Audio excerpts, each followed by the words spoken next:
du Père et du Fils et du Saint-Esprit. Amen. Le Seigneur soit avec vous et avec votre esprit. Nous célébrons aujourd'hui la solennité de tous les saints. La parole de Dieu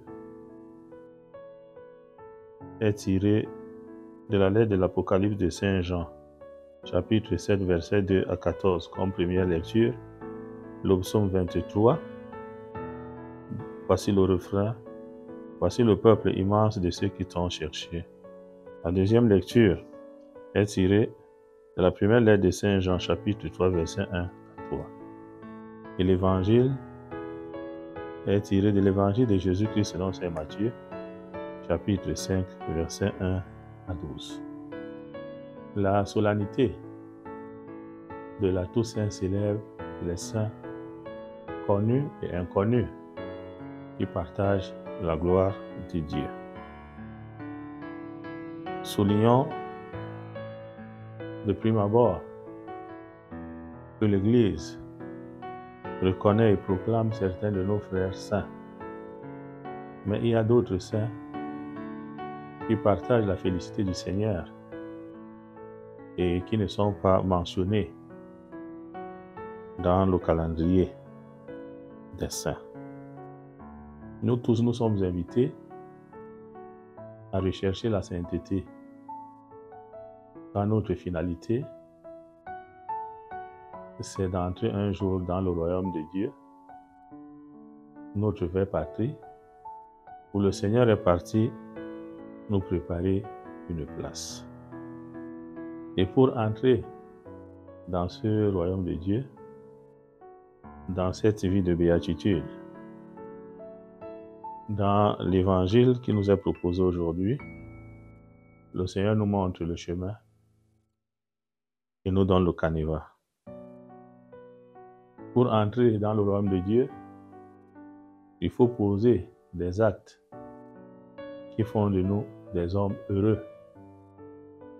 Et nous le voyons à travers cette béatitude, qui est un code spirituel pour les amis de Dieu.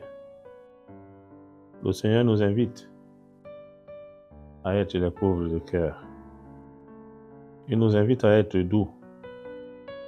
Il nous invite à pleurer, à avoir faim et soif, être miséricordieux, à avoir les cœurs purs, être des artisans de paix, accepter les insultes, les persécutions au nom du Seigneur. Dans notre monde aujourd'hui, quelquefois nous avons l'habitude de dépouiller notre cœur pour qu'il soit libre pour accueillir le Seigneur ainsi que son royaume. Nous vivons dans un monde violent où la douceur a disparu dans le cœur des uns. Or, être doux est accompagné d'une promesse pour obtenir la terre promise. Le Seigneur nous invite à pleurer sur nos péchés, à pleurer sur la misère du monde, à pleurer sur nos manquements.